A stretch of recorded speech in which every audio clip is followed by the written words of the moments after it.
Bienvenidos a la Noche Infinita. Antes de comenzar, cuéntanos en los comentarios desde dónde nos escuchas y qué temáticas te gustaría que exploremos en el futuro.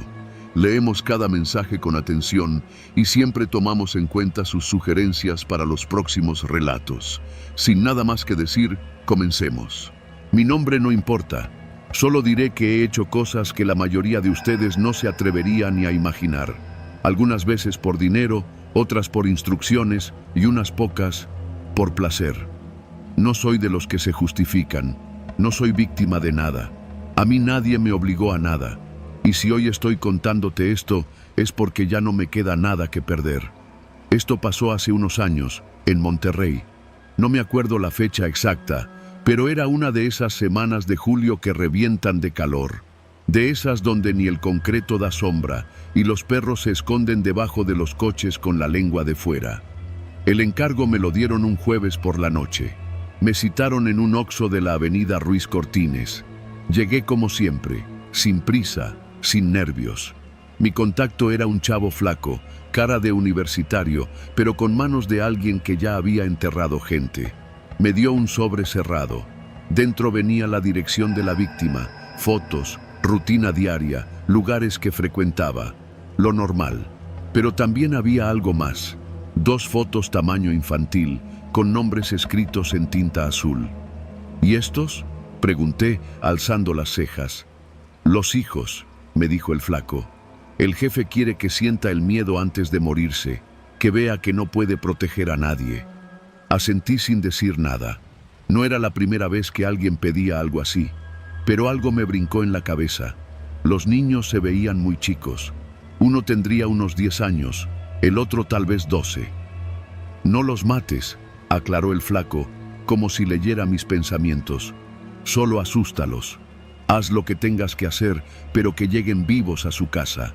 Y con miedo, mucho miedo. Esa noche no dormí, no por remordimiento, sino por planeación. El tipo, Armando C., era un contador público con oficinas en el centro. Tenía un restaurante familiar en San Nicolás y vivía en una privada de Apodaca. 43 años, casado, 2 hijos. Ambos estudiaban en una escuela privada cerca de Citadel. Iban y venían en un sedán blanco que manejaba su esposa, una señora de cabello corto y lentes gruesos. Todo estaba bien documentado. La esposa no era el objetivo, ni los niños. Pero a veces, para hacer que un perro muerda el polvo, hay que patearle primero la jaula. Empecé el lunes. Lo seguí durante 3 días. Me aprendí sus rutinas, sus horarios, sus trayectos. Sabía que el niño menor salía a las 2:15 y que el mayor tenía fútbol a las 5 los martes. Que la mamá compraba en el H.E.B. de Miguel Alemán cada miércoles. Que les gustaban las paletas heladas de tamarindo, porque los vi chupándolas en el estacionamiento de la tienda.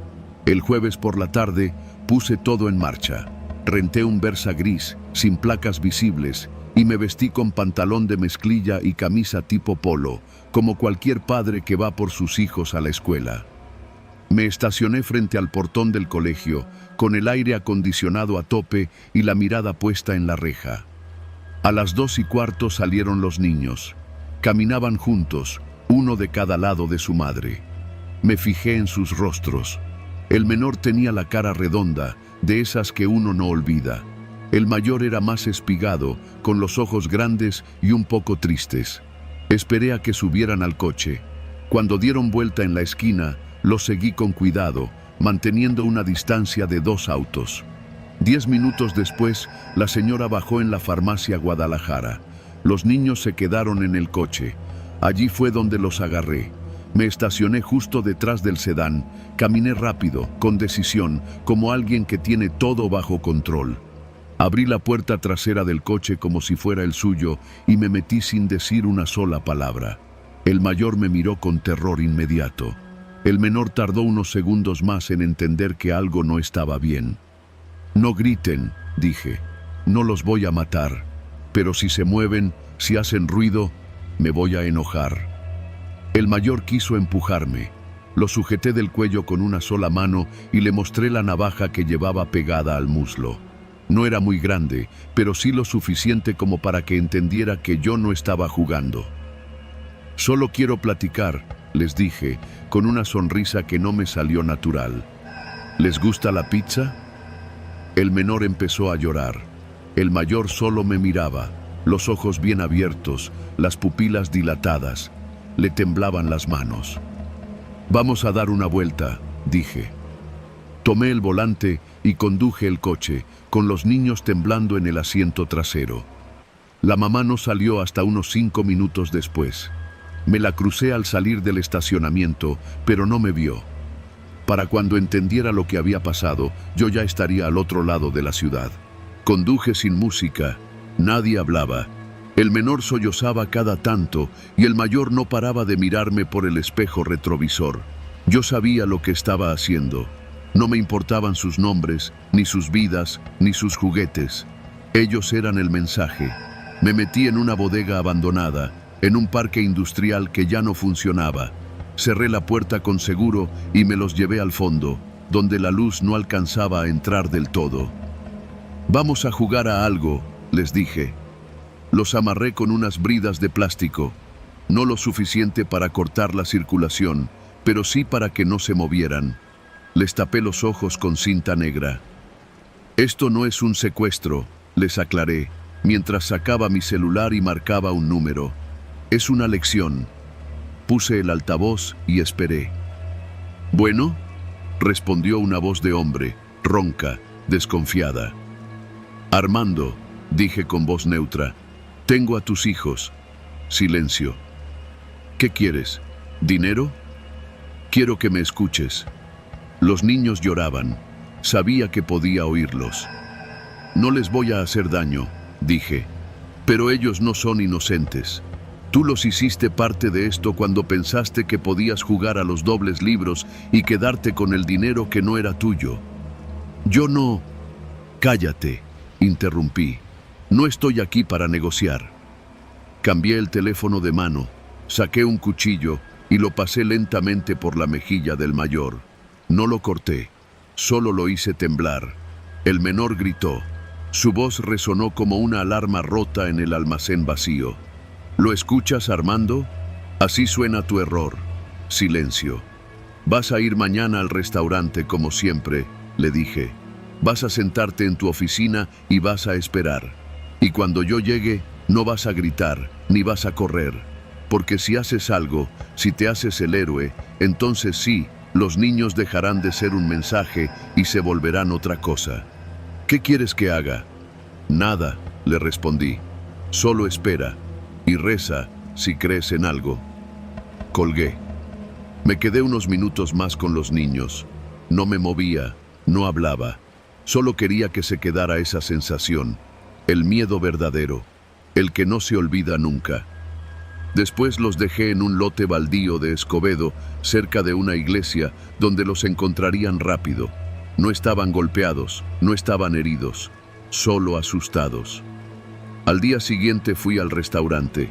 Armando estaba en su oficina, como le dije. No intentó correr, no intentó pelear. Me miró con ojos muertos, como si ya estuviera del otro lado. Le disparé una sola vez, en el pecho, sin drama, sin ruido. Todo muy limpio. Cuando salí del lugar, el calor todavía pegaba con fuerza. Me subí al coche, prendí el aire y conduje hasta la salida a Saltillo. Nadie me siguió, nadie preguntó por mí. Esa noche dormí bien. Me dirás que los niños eran inocentes. Yo digo que no. Nadie es inocente en este mundo. Solo hay gente que todavía no ha sido tocada por el miedo. Y una vez que lo conocen, nunca vuelven a ser los mismos.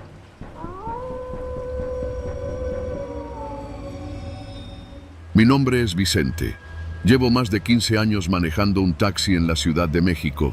Me he metido a colonias peligrosas, he cruzado de madrugada avenidas sin un solo alma, he tenido pasajeros borrachos, necios, ladrones, hasta locos. Pero nada como esa noche. Eran casi las 2 de la madrugada y estaba por cerrar la aplicación. Estaba en Insurgentes Sur, cerca de San Ángel, cuando me llegó un viaje con origen en una privada cerrada, rumbo a una zona no muy clara cerca del Ajusco. Dudé. pero era tarifa dinámica, de esas que te dejan más de lo que vale el día entero. La tentación me ganó. Llegué al punto de partida. La calle estaba completamente vacía, los postes titilaban como si fueran a apagarse. No había nadie esperando. Justo cuando iba a cancelar, 3 hombres salieron de entre los árboles. No caminaban rápido. Uno de ellos se adelantó y tocó el cofre del coche, suave, como si me advirtiera que no hiciera nada raro. «¿Vicente?», preguntó el tipo. Tenía el rostro delgado, anguloso y una cicatriz que le cruzaba la ceja derecha. «Sí, jefe. ¿Para dónde los llevo?» «Tú nada más maneja». Abrió la puerta del copiloto y se sentó a mi lado como si fuera dueño del coche. Los otros 2 se subieron atrás, uno detrás de mí y el otro en el asiento del copiloto trasero. No pregunté más. Sabía reconocer un levantón y eso era exactamente lo que estaba pasando. Comenzamos a avanzar por la avenida, pero no me dijeron dirección ni colonia. Solo el tipo de la cicatriz sacó un celular viejo y empezó a recibir instrucciones por mensaje. «Sigue derecho», decía de vez en cuando. «Luego das vuelta donde yo te diga». En el coche no se hablaba, pero en cierto momento, desde la parte de atrás, se escuchó un sonido raro, algo húmedo, como si estuvieran moviendo una tela mojada. Después, el ruido se volvió más claro. No era tela, era piel. No sé cómo describirlo exactamente, pero era un sonido pegajoso, húmedo, cortante, como si alguien estuviera arrancando carne de un cuerpo vivo. La respiración del tipo atrás de mí era ruidosa. Podía oírlo jadear, casi excitado. No quise mirar por el retrovisor. Me temblaban las manos. Pensé en salirme del carril, provocar un accidente, llamar la atención, algo. Pero el tipo que iba a mi lado me tenía bien checado. «No mires para atrás, Vicente. Maneja». Pasamos por avenidas principales, luego por calles solitarias, algunas sin pavimentar. Cada vez que frenaba en un semáforo, uno de ellos murmuraba: «No frenes tanto, sigue, sigue», como si tuvieran prisa. Pero no iban a ningún lado en particular. Era claro que me estaban usando solo para moverse. Durante más de 2 horas recorrimos distintos puntos de la ciudad. Cada tanto me decían que diera vuelta, que regresara, que rodeara. Estábamos dando círculos. Atrás el ruido seguía, pero ahora lo acompañaban gemidos apagados. Alguien estaba sufriendo, no gritando, solo como si intentara aguantar el dolor. Lo que fuera que estaban haciendo ahí atrás era metódico, preciso, lento, como si no quisieran que muriera. Al menos, no rápido. No me atrevía a hablar. En la ciudad ya uno aprende que preguntar puede costarte la vida. Solo obedecía, seguía las órdenes. En cierto momento, paramos en un Oxxo. El tipo del asiento trasero bajó. Llevaba las manos ensangrentadas, pero nadie le dijo nada. Nadie gritó. Nadie llamó a la policía. Compró 2 botellas de agua, entró al coche y seguimos. «¿Tú tienes hijos, Vicente?», me preguntó el de la cicatriz sin voltearme a ver. No supe qué responder, pero tardarme ya era un error, así que solo asentí con la cabeza. «Bien, entonces sabes lo que es hacer sacrificios por ellos, ¿no?» «Sí, sí, claro. Nosotros también, solo que los nuestros son diferentes». Después de eso, volvió el silencio. Seguimos manejando rumbo a Tlalpan. Entramos por una zona de terracería donde ya no había luz, solo casas solas, autos abandonados, perros sueltos. Entonces lo escuché, un grito. No era largo ni estruendoso, era breve, ahogado, como si el cuerpo de alguien se resistiera a dejar escapar el dolor, pero no pudiera evitarlo. Fue un gemido de puro sufrimiento. El tipo que iba atrás empezó a cantar, bajito, una melodía sin letra, solo una especie de murmullo melódico que me heló los huesos. El de la cicatriz encendió un cigarro, bajó la ventana y miró al cielo, tranquilo. «¿Sabes qué es lo más cabrón de todo esto, Vicente?», dijo mientras exhalaba el humo. «Que la gente cree que esto solo pasa en las películas. Y número, Esto pasa todas las noches, aquí, en esta ciudad, y nadie lo ve. El celular sonó. Lo respondió en altavoz. Ya está, terminamos. ¿A dónde? Una voz al otro lado dijo algo que no entendí. Virginia, vamos para allá. Colgó y me miró por primera vez a los ojos. Ahora sí, Vicente, ya nos puedes llevar a Mixcoac. Te voy a poner la dirección, pero tranquilo, ya vamos a bajarnos. Me pasó el celular con el mapa abierto. Lo tomé como si me pasara una bomba. Manejar ya era automático. Solo quería que se bajaran, que me dejaran, que acabara esa maldita noche. Al llegar a la dirección, era una calle amplia, silenciosa, frente a una escuela cerrada. Ahí me pidieron que me detuviera. No mires atrás, Vicente, solo espera a que nos bajemos. Sentí cómo abrían la puerta. Escuché el ruido de una bolsa plástica. Escuché cómo algo pesado golpeaba la banqueta. Pasos, voces bajas. Y luego, el tipo de la cicatriz volvió a abrir mi puerta. Me extendió un billete grande, muy grande. Gracias por el servicio. No digas nada, no viste nada. Vuelve a tu casa, Vicente, y dale un beso a tus hijos. Cerró la puerta. Los vi caminar por el retrovisor. Lo hice. No debía, pero lo hice. Vi cómo uno de ellos cargaba lo que parecía un costal. Humano. Sangre goteando. Lo dejaron detrás de un transformador eléctrico y desaparecieron entre las calles. Me quedé en el coche, paralizado. Minutos después, arranqué. No llamé a la policía. No fui a ver qué habían dejado. Solo manejé de vuelta a mi casa como un zombi. Ese fue el último viaje que hice en la aplicación. Ahora trabajo de chofer privado para una familia. Manejo de día, nunca de noche.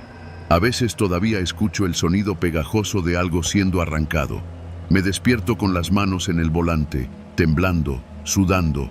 Nunca supe quiénes eran, ni qué hacían exactamente, pero entendí algo. La ciudad está llena de monstruos, y no llevan máscaras. Se suben a tu coche, te miran a los ojos y te hablan con una tranquilidad que da más miedo que cualquier grito. Yo sobreviví, pero no soy el mismo.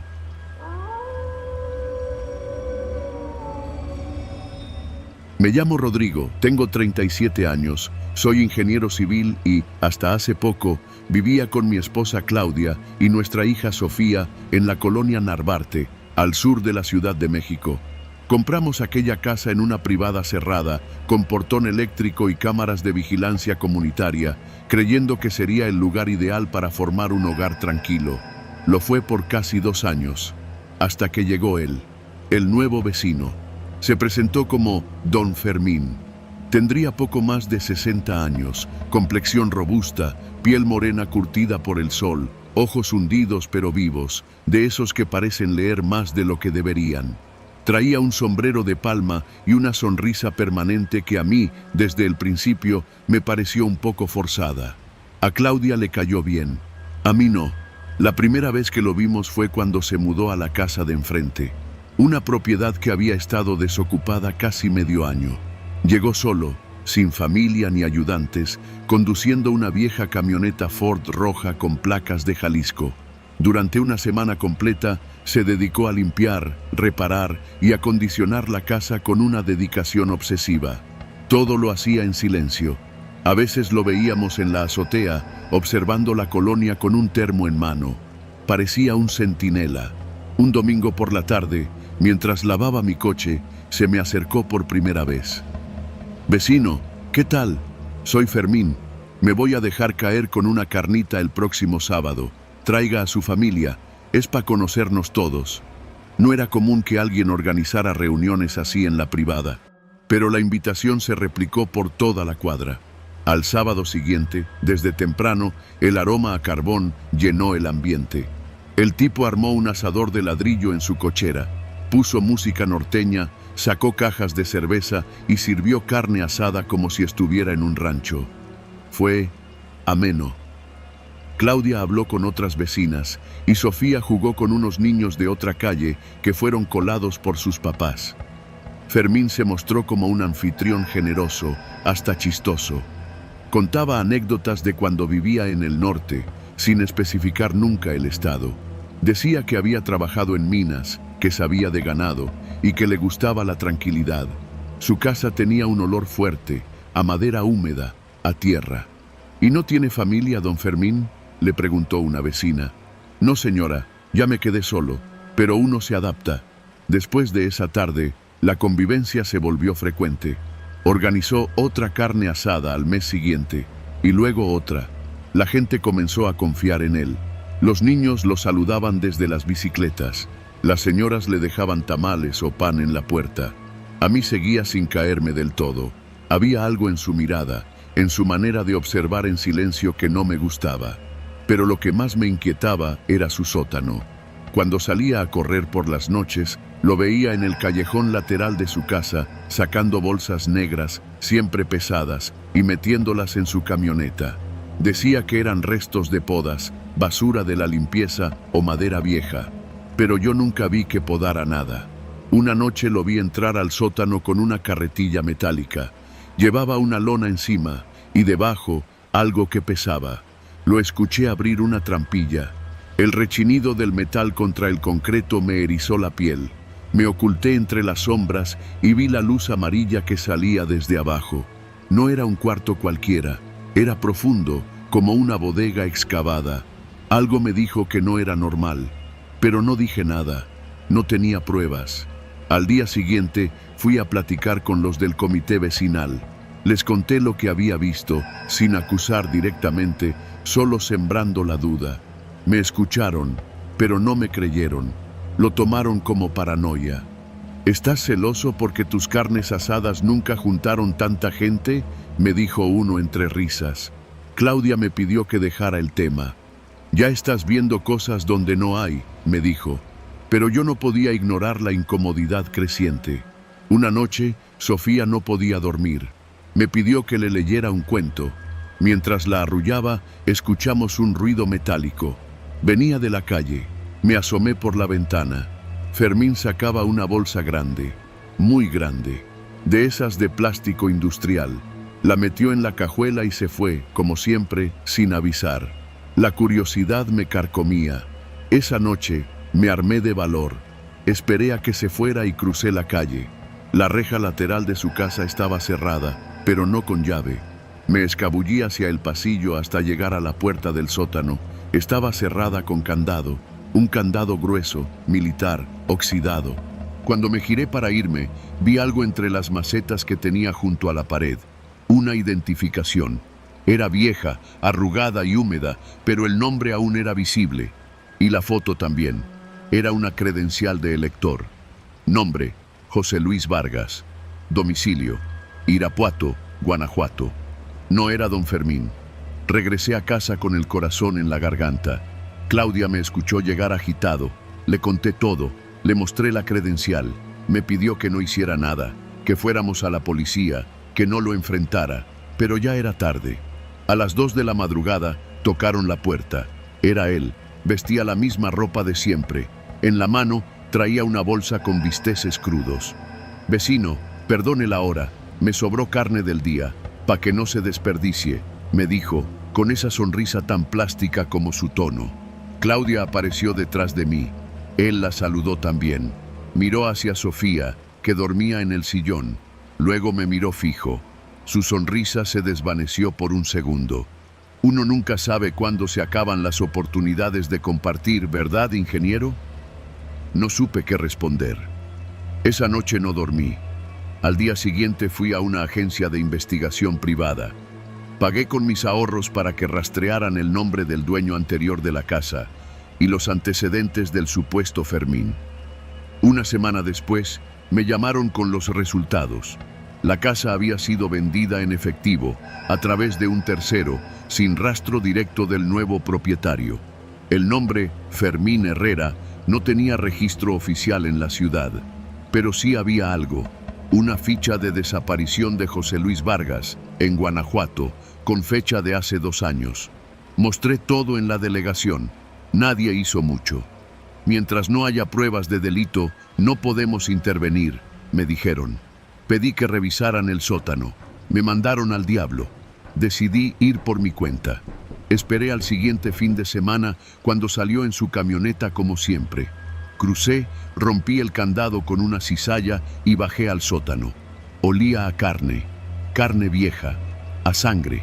Había una mesa de metal oxidado, unas sierras, un refrigerador grande, sin marca. Cuando lo abrí, me vomité. Bolsas negras, una sobre otra. Dentro, fragmentos humanos. No huesos completos, sino partes pequeñas, cuidadosamente trozadas. Manos, dedos, orejas, etiquetadas con fechas. Tomé fotos, muchas. Salí temblando. Le grité a Claudia que hiciera maleta.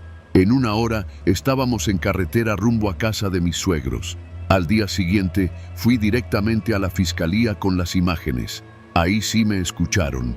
Esa misma noche entraron a la casa. Encontraron lo que yo había visto y más. Debajo del refrigerador había una trampilla más profunda, un pozo de concreto, con restos, al menos 5 cuerpos. Uno de ellos era una mujer embarazada. Nunca supieron cuántos exactamente. Las partes estaban mezcladas. El tipo desapareció. La camioneta fue encontrada días después en Querétaro, abandonada. Nunca más se supo de él, ni de su verdadero nombre. Algunas vecinas todavía defienden su memoria. Dicen que era un buen hombre, que daba buena carne, que nunca molestó a nadie. Nos mudamos al norte de la ciudad. Claudia no habla del tema. Sofía ya no duerme sola. Yo no puedo ver una parrilla sin recordar ese sótano, las bolsas, el olor. A veces me despierto pensando en la carne que nos regaló esa noche y me pregunto si realmente era de res. Y entonces dejo de comer por varios días.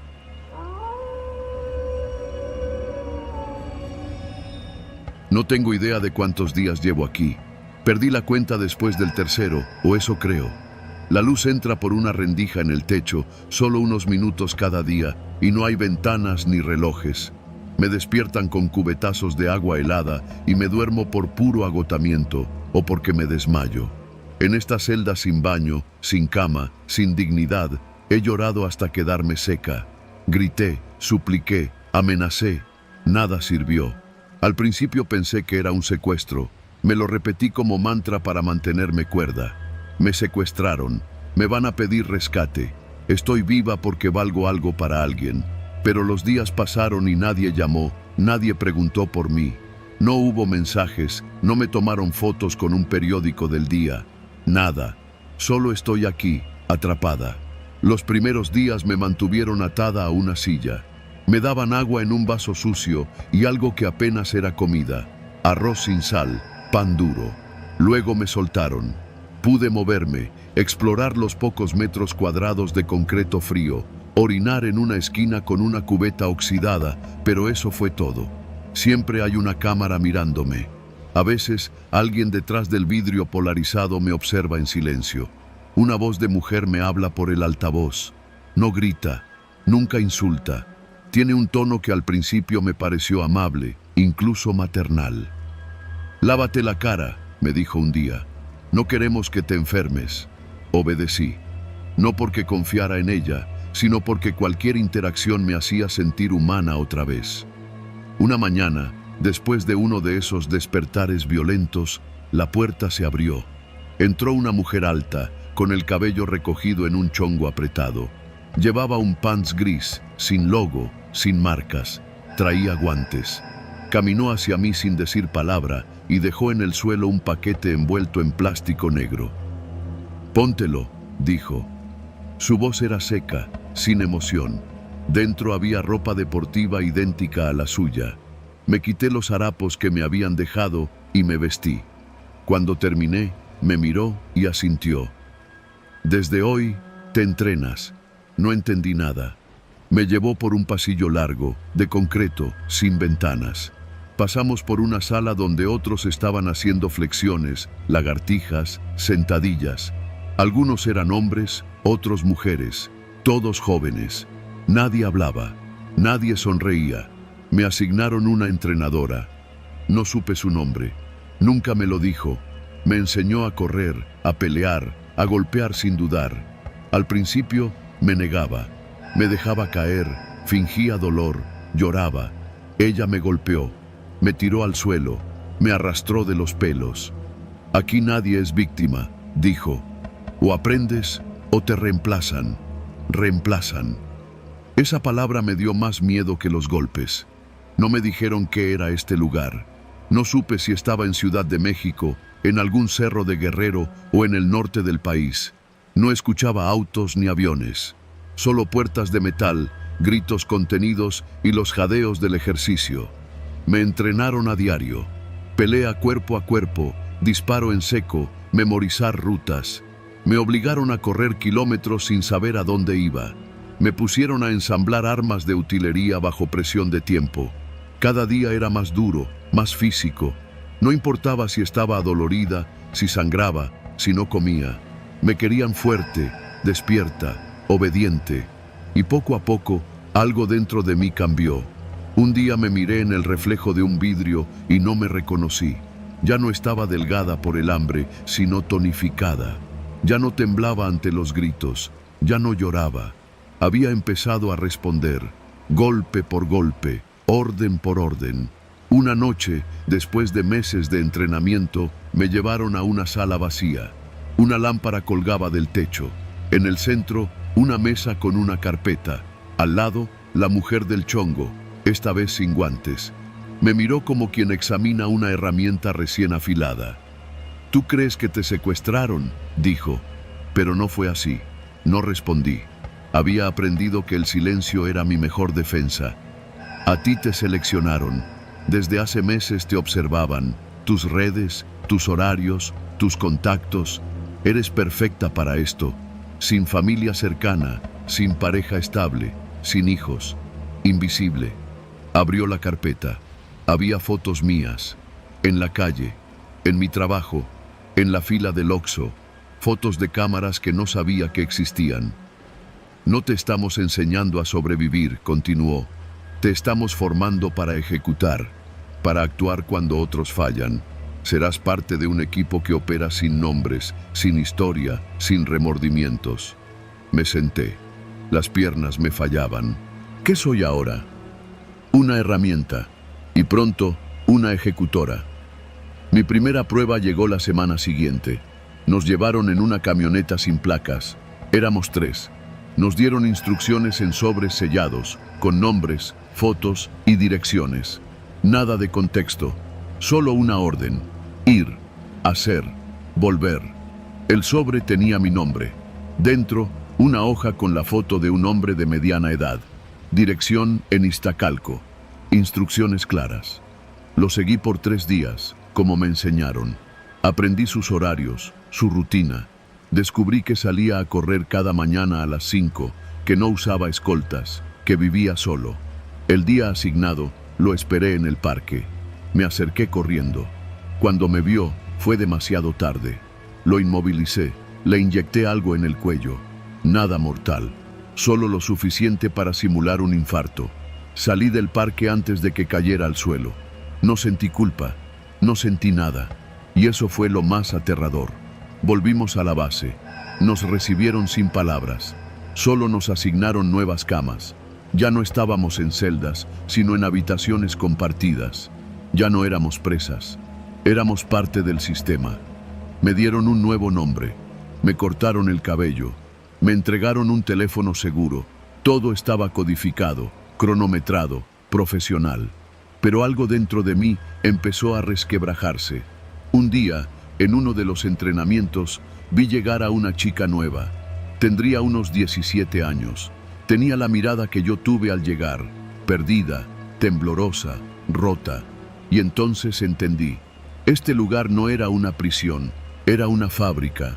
No formaban soldados, formaban sombras. Personas sin pasado, sin apellido, sin historia. Tomé una decisión. Me preparé durante semanas. Robé pedazos de información, estudié los patrones, los turnos de vigilancia, las rutas de entrada y salida. Aprendí a mentir con la cara en calma, a sonreír cuando me interrogaban, a ocultar la tormenta que rugía dentro de mí. La fuga no fue limpia. Tuve que herir a uno de ellos. Me persiguieron, me buscaron durante semanas, pero yo sabía cómo desaparecer. Yo sabía cómo operar entre los huecos de la ciudad, entre la gente invisible, entre los otros fantasmas que habitan las calles de México. Hoy estoy viva. Vivo en otra ciudad, con otro nombre, en un cuarto alquilado donde nadie hace preguntas. Trabajo en una cocina. Me duelen las manos. Me duelen los recuerdos. Pero respiro. Y cada vez que veo a alguien que camina por la calle con la mirada muerta, con los pasos programados, me pregunto, ¿cuántas como yo hay allá afuera? ¿Cuántas siguen ejecutando sin saber que alguna vez fueron humanas? No me secuestraron, me eligieron, me transformaron y sobreviví. Pero cada noche, cuando apago la luz, sigo esperando que una voz hable por el altavoz, que una puerta se abra, que mi entrenamiento nunca haya terminado, porque eso es lo que hacen las sombras, nunca se van del todo.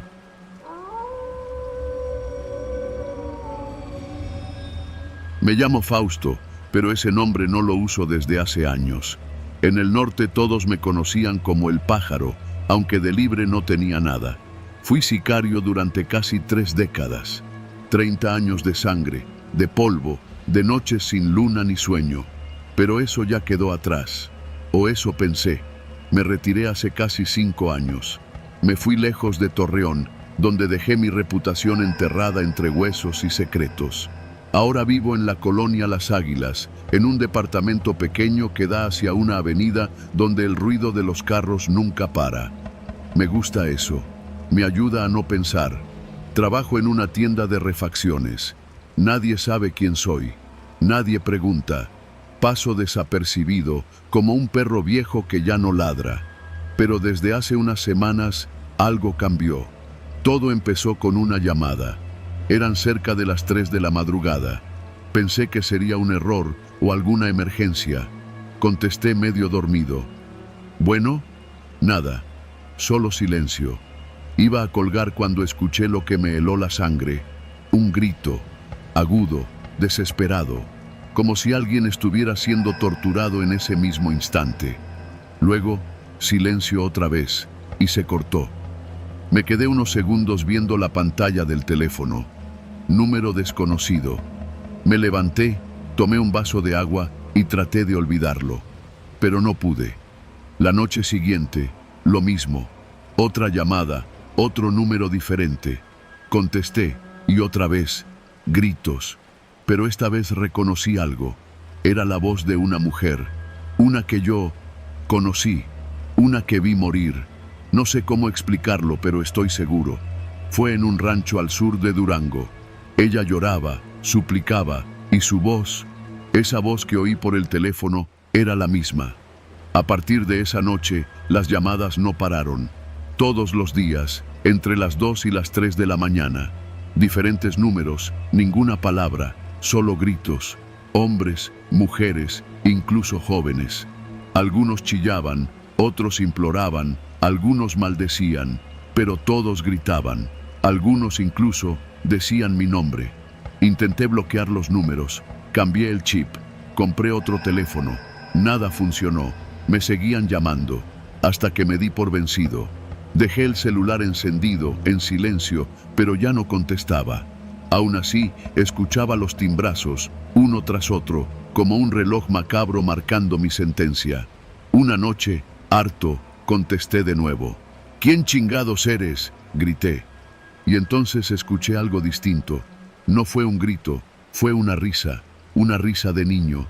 Y luego, silencio. Colgué temblando. Esa madrugada no dormí. Fui a la cocina y me serví un trago de tequila. Me senté frente a la ventana. La ciudad dormía. Yo no podía, porque empecé a verlos. No fantasmas, no estoy loco.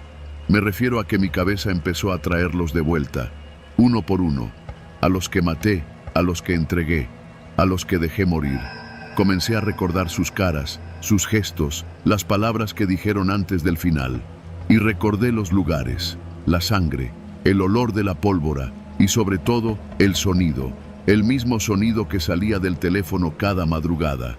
Durante años me repetí que ellos lo merecían, que era el negocio, que yo era solo una herramienta, pero ahora todo vuelve. No como culpa, sino como castigo. Una semana después, fui a buscar al padre Rubén.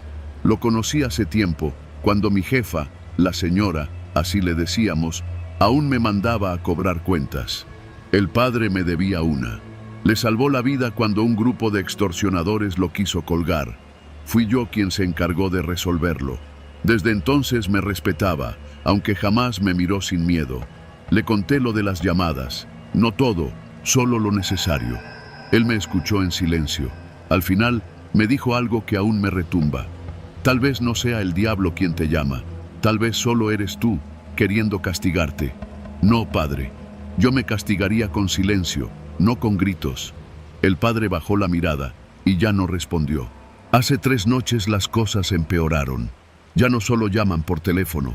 Ahora, alguien dejó una grabadora vieja en la puerta de mi departamento. Reproducía una cinta con voces, gritos, los mismos que escuchaba por el teléfono. No sé quién la puso. No hay cámaras. Nadie vio nada. Pero desde entonces ya no puedo dormir. Estoy cansado. Ya no salgo. Me volví paranoico. Miro por la mirilla todo el tiempo. He dejado de trabajar. Casi no como. Cada madrugada me siento en la sala, espero la llamada y me repito, no contestes, no contestes. Pero siempre lo hago. Siempre. Porque aunque me destruye, hay una parte de mí que necesita escucharla. Necesito que me recuerden. Necesito saber que aún me odian, que no me han perdonado, que no me dejarán en paz, porque yo no quiero paz, porque yo no merezco paz. Ayer por primera vez alguien habló. Una voz de mujer, firme, clara, dijo, «Tú no recuerdas mi nombre, pero yo sí recuerdo el tuyo». Y colgó. Me quedé con el celular en la mano, sudando, temblando. La reconocí. Fue una de las últimas. Tenía 19 años. Nunca supimos su nombre real. La llamábamos la rusa por el color de su cabello. Era halcona, pero según dijeron, también era novia de un policía federal. Pensaron que era espía. Yo la interrogué. Luego la entregué. Escuché sus gritos desde la camioneta. No me volteé. Esa voz era ella. Hoy fui al mercado a comprar pan. No lo hacía desde hace días. Necesitaba salir, aunque sea un poco. Mientras hacía fila en la panadería, un señor mayor, de unos 70 años, se me quedó viendo. Me sentí incómodo. Me cambié de fila, pero al salir, se acercó. ¿Usted es Fausto? Me paralicé. No supe qué responder. Yo conocí a tu padre, un buen hombre, muy distinto a ti. Y se fue. ¿Cómo supo quién era yo? ¿Quién se lo dijo? ¿Quién más sabe? No sé si estoy volviéndome loco o si alguien realmente me está siguiendo, jugando conmigo. Quizá un hijo de alguna de mis víctimas, o un viejo enemigo que quiere quebrarme antes de matarme. No lo sé, pero funciona. Me estoy quebrando. Hoy es miércoles. Son las 2:43 de la madrugada. Acabo de recibir otra llamada. No contesté, pero me quedé mirando el teléfono. No sé si es culpa, castigo, venganza. No sé si hay un grupo detrás de esto o si solo soy yo mismo haciéndome pagar lo que hice. Pero sé que mañana también van a llamar y que yo voy a contestar. Porque no quiero redención, solo quiero oírlos, una vez más.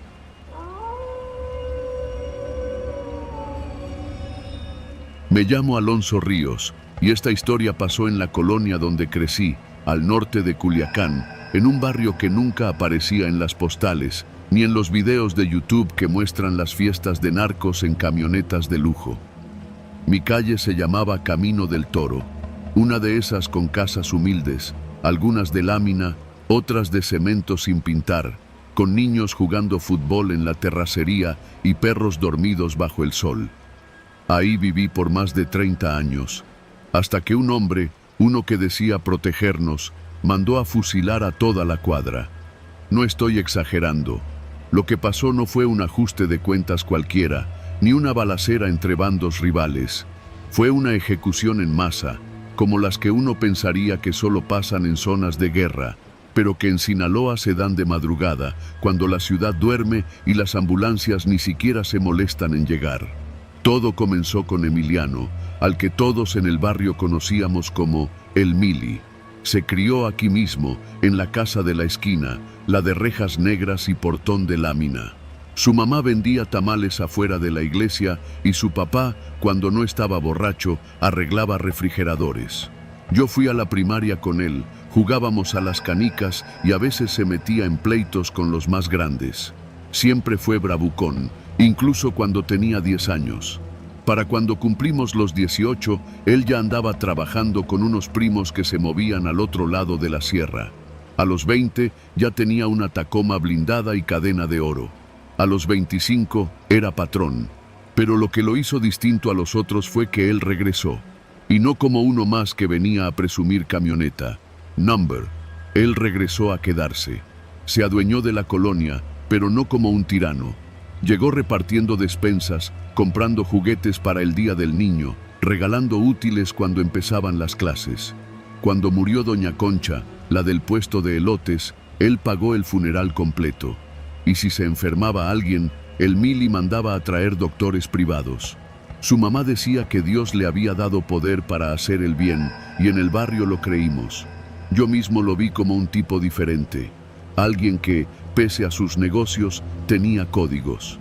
Aquí no se vende cristal, y aquí no se toca a la raza, decía. Y por años, así fue. No había robos en nuestra cuadra. Si alguien se pasaba de lanza, al otro día ya no se le volvía a ver. Culiacán podía arder, pero Camino del Toro era un oasis. Hasta que empezó a oler mal. No el aire, la atmósfera. La primera señal fue cuando empezaron a llegar los halcones. Chavillos de 16 o 17 años que se quedaban parados en las esquinas, con gorras hasta las cejas y celulares viejos en la mano. Son del Mili, nos decían. Nomás están cuidando. Pero ya no se sentía igual. Luego empezaron a verse camionetas con placas del norte. Foráneos. Se estacionaban por ratos frente a las casas y cuando se iban dejaban un silencio denso. La gente comenzó a encerrarse más temprano. Las risas en la calle se hicieron susurros. Yo mismo, que vendía tacos por las noches en la esquina de la calle Quirino, empecé a cerrar antes de que oscureciera. Después fue el asesinato de Fabián, el panadero. Alguien le disparó frente a su hijo, sin máscara, sin esconderse. Nadie supo quién fue. O todos sabíamos, pero ya no lo decíamos. El miedo se volvió rutina, hasta que, una noche de marzo, las cosas explotaron. Yo estaba en casa, viendo la televisión con mi esposa y mis 2 hijas. Eran las 11 cuando escuchamos el primer motor. Pensé que era alguna patrulla, pero no. Eran más de 5 camionetas, todas Tacoma o Lobo, sin placas. Se estacionaron al mismo tiempo, como coreografiadas, a lo largo de toda la calle. Se bajaron hombres con fusiles, todos con chalecos tácticos y radios. No gritaban, no hacían ruido, solo caminaban casa por casa. Pensé que buscaban a alguien, que sería como en otras ocasiones, que llegaban por uno y se iban. Pero esta vez no era así. De la casa de la familia Arellano salieron los primeros disparos. 3, secos. Luego un silencio y después otra ráfaga en la casa de los Delgado. En menos de 5 minutos ya llevaban 4 casas. Y nosotros éramos la siguiente. Mi esposa me miró con los ojos como platos. Mi hija menor lloraba, la otra temblaba sin hacer ruido. Yo no sabía qué hacer. Tenía una escopeta vieja, pero eso no servía de nada contra esos monstruos con R-15. Me quedé quieto, esperando. Y entonces alguien tocó la puerta. Un solo golpe. No la patearon, no gritaron. Solo golpearon suavemente, como si viniera un amigo. No abrí, ni iba a abrir. Pasaron unos segundos. Luego otro golpe, más fuerte. Escuché sus pasos. Iban hacia atrás de la casa. Querían rodearnos. Nos escondimos en el baño, con la puerta cerrada. Yo, arrodillado, recé por primera vez en años. Mi hija apretaba mi brazo como si quisiera fundirse conmigo. Escuchábamos los pasos fuera, las pisadas sobre grava y hojas secas, los susurros en radios. Mi esposa se mecía, repitiendo, ya va a pasar, como si eso pudiera detener a los asesinos. Y entonces pasó. No nos mataron. No sé por qué. Quizás se les acabó el tiempo. Quizás alguien dio la orden de parar. Quizás era una lista y nosotros no estábamos en ella. Al salir, la calle era un cementerio. 15 muertos. Hombres, mujeres, niños. La familia entera de los Arellano, el señor Hilario y su esposa, el hijo de doña Petra. A uno lo mataron con el refrigerador abierto, otro en el baño. A una señora la mataron mientras dormía. Ni siquiera se despertó. Llamamos a la policía. Nadie contestó. Llamamos a una ambulancia. Tardó más de 4 horas. Amaneció con la sangre aún en el asfalto, los cuerpos tapados con sábanas. Los vecinos, como zombies, deambulaban sin entender lo que había pasado. No era una masacre, era una traición. Ese mismo día corrían rumores de que el Mili había ordenado la limpieza, que uno de sus tenientes había sido traicionado por alguien del barrio, que se filtró información, que el Mili lo supo y decidió limpiar parejo. Quienes lo conocían decían que lloró, que pidió disculpas por lo que había tenido que hacer, que le dolió el alma. Pero eso no importaba, las tumbas ya estaban abiertas. La semana siguiente hubo misa por las víctimas. El sacerdote ni siquiera dijo sus nombres. El Mili mandó coronas de flores, una para cada casa, blancas, grandes, con listones que decían: con respeto, tu compa, el Mili. Esa fue la gota que me hizo huir. Esa misma noche empaqué lo poco que tenía. Mi esposa no quería irse, decía que aquí teníamos todo. Pero yo sabía que lo siguiente sería peor. Que cuando el que dice protegerte es el que manda a matarte, ya no queda nada. Nos fuimos sin despedirnos de nadie. Dejamos la casa, los tacos, los amigos. Ahora vivimos en Chihuahua, donde nadie me conoce y donde la gente aún cree que los narcos tienen códigos. Yo sé que no. Sé que un hombre puede darte comida un día y mandar a matarte al otro. Sé que lo peor no es cuando los sicarios llegan gritando. Lo peor es cuando no gritan, cuando solo golpean la puerta. Y sobre todo, sé que en México no hay monstruos debajo de la cama. Los monstruos tienen nombre, camioneta y saludan a tu mamá cuando pasan.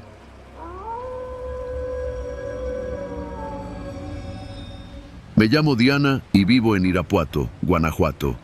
No tengo mucho que decir sobre mí más allá de que soy madre soltera. Tengo una hija, Valeria, 17 años, inteligente, rebelde, con esa actitud entre cínica y dulce que solo las adolescentes saben manejar. Desde que se volvió más independiente, pasábamos menos tiempo juntas, pero nunca pensé que eso se volvería mi condena. Valeria desapareció un martes. No hubo una pelea, ni un portazo, ni amenazas. Simplemente no volvió de la escuela. Me lo dijeron en la secundaria técnica donde estudiaba. Se salió antes, señora. Dijo que se sentía mal. Eso fue a la 1:30. A las 2:15 su teléfono se apagó. A las 3 ya estaba en la fiscalía levantando una denuncia que, como tantas veces pasa, nadie quiso tomar en serio. Espérese 48 horas. A esa edad se van con el novio. No tenía novio, lo sabía. Era yo quien la veía dormirse con el celular en la mano, la que le revisaba la mochila buscando cigarros, la que escuchaba cómo hablaba en sueños. Mi hija no se había ido por voluntad propia. Los primeros días los pasé como un robot. Compartí su foto en redes, pegué carteles por toda la colonia San Juan, pedí ayuda en los grupos de Facebook, mandé correos a medios locales. Ni una respuesta, solo silencio. El cuarto día recibí una llamada. Era un número con Lada de Jalisco. Contesté sin pensarlo. Una voz masculina, joven, tranquila, me dijo: ya deja de buscar, no la vas a encontrar viva. Y colgó. Sentí un vacío en el estómago que me dobló. Corrí al baño y vomité. Era como si el mundo me estuviera avisando que se acabó la esperanza. Pero algo dentro de mí se negó. No podía dejar de buscarla. No iba a permitir que su historia se convirtiera en otra más, en una hoja de Excel del gobierno. Empecé a ir a lugares a los que nunca pensé ir. Me metí a colectivos de búsqueda, hablé con madres que habían recuperado a sus hijos solo para enterrarlos. Recorrí barrancas, baldíos, brechas llenas de basura y silencio. No sabía cómo hacerlo, pero sabía que no podía quedarme sentada esperando. Un domingo, en un grupo cerrado de Facebook llamado Videos Filtrados México, vi una publicación que no tenía ningún sentido en ese lugar. Buscan a esta morra en Irapuato. Ya ni se gasten. Acompañaba el mensaje una imagen borrosa, tomada de un video, donde se alcanzaba a ver una cara. Tenía sangre en la frente, pero reconocí la mirada. Era ella, mi hija. Temblando, mandé mensaje al administrador. Me ignoró. Empecé a escribir en los comentarios, a pedir ayuda, a rogar. Me bloquearon. Tuve que usar otra cuenta, y luego otra. A la cuarta, alguien me respondió. Un tal NarcoFree91 me dijo que me podía vender el video. 4,000 pesos. Si lo quieres completo y sin censura, son 6,000. Acepté. Vendí mi celular. Vendí mi televisión. Pedí prestado. Se lo deposité en un Oxxo. 3 días después, me mandó un enlace privado. Me costó trabajo abrirlo. No porque la página fuera difícil, sino por miedo. No sabía si quería ver lo que venía. Pero lo vi. El video comienza con un plano fijo. Es una bodega. Paredes sucias. Se escucha música norteña de fondo, lejana. La cámara está quieta. Al centro del encuadre hay un hombre con pasamontañas. A su lado, un cuerpo inmóvil. No es un cuerpo muerto. No está tirado en el suelo. Está parado, amarrado. Valeria, sin ropa, llena de marcas, con los brazos extendidos hacia los lados, como si la hubieran crucificado sin madera. Pero lo peor, lo más inhumano, era cómo la trataban. No como una persona, como un objeto. El tipo se dirige a la cámara. Este es el ejemplo para las halconas que andan grabando carros, para que aprendan a no meterse con lo que no les toca. Esta ni siquiera aguantó un interrogatorio de 10 minutos. Luego, ríe. Con una manguera la mojan. Su cuerpo se estremece. Otro hombre se le acerca y empieza a golpearle los muslos con algo que parece una tabla. Ella no grita, no se mueve, no reacciona. Y es ahí donde me doy cuenta. No está muerta, pero ya no está ahí. Su mirada no parpadea. Su respiración es apenas perceptible. Está ida. Más adelante, el video cambia de ángulo. Ahora se ve que hay más personas. Son al menos 4 hombres. Uno de ellos prende un cigarro y se lo apaga en el hombro. Otro le lanza agua con sal. Y ella sigue sin moverse. Pero algo me hizo pausar. En la pared del fondo había una palabra pintada con aerosol. Empaque 21. Era un nombre. Y de inmediato lo recordé. Había un empaque abandonado por la salida a Salamanca que alguna vez se usó para exportar verduras. Lleva años cerrado, con las paredes grafiteadas. Lo conocí cuando trabajaba de recepcionista en una empresa de transportes. En ese tiempo pasábamos por ahí todos los días. No lo dudé. Fui en la madrugada. No le dije a nadie. Me llevé una navaja, una lámpara y 1 litro de agua. Entré por un boquete en la malla ciclónica. El silencio era absoluto. Solo el rechinido de las láminas del techo me acompañaba. Avancé entre escombros y charcos hasta dar con una sección trasera. Ahí estaban las paredes con grafitis. Y ahí estaba, Empaque 21. Había una puerta de metal oxidada. Empujé. No se abrió. Busqué una ventana rota. Me metí. El olor me golpeó primero. No era a humedad. Era a sudor rancio, a sangre vieja, a miedo impregnado en concreto. Avancé con la lámpara hasta encontrar una especie de cuarto improvisado con colchonetas, botellas vacías, un radio encendido sin volumen. Y al fondo, otra puerta. Esta sí estaba abierta. La vía, atada, colgada por las muñecas, flaca, demacrada, llena de marcas en el cuerpo, pero viva. No lloró al verme, solo dijo una palabra: mamá. Corrí, la abracé, rompí las ligaduras con la navaja. Su piel estaba pegada a los huesos, tenía el cabello lleno de sangre seca. La cubrí con mi chamarra, la cargué como pude.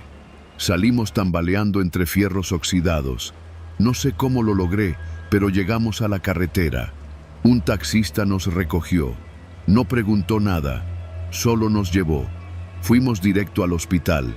Mi hija estuvo 3 semanas internada. No quiso hablar durante las primeras. Después me dijo que la habían confundido, que alguien le pasó un mensaje por WhatsApp con placas de una camioneta, que solo lo reenvió. Alguien la vio, alguien pensó que era informante. La levantaron afuera de la secundaria, la usaron, la grabaron, la vendieron como contenido de castigo. Los doctores dicen que tiene estrés postraumático severo, que probablemente no volverá a ser la misma. Yo no quiero que vuelva a ser la misma. Quiero que sobreviva, que respire, que coma, que me abrace y que los que le hicieron esto ardan en vida. No he ido a la policía, no fui a la prensa, no le conté a nadie más, pero tengo el video y sé quiénes están ahí. Ya tengo nombres, rostros, voces. Estoy esperando. Cuando me pregunten por qué lo hice, voy a responder la verdad, porque no iba a enterrar a mi hija con las manos cruzadas.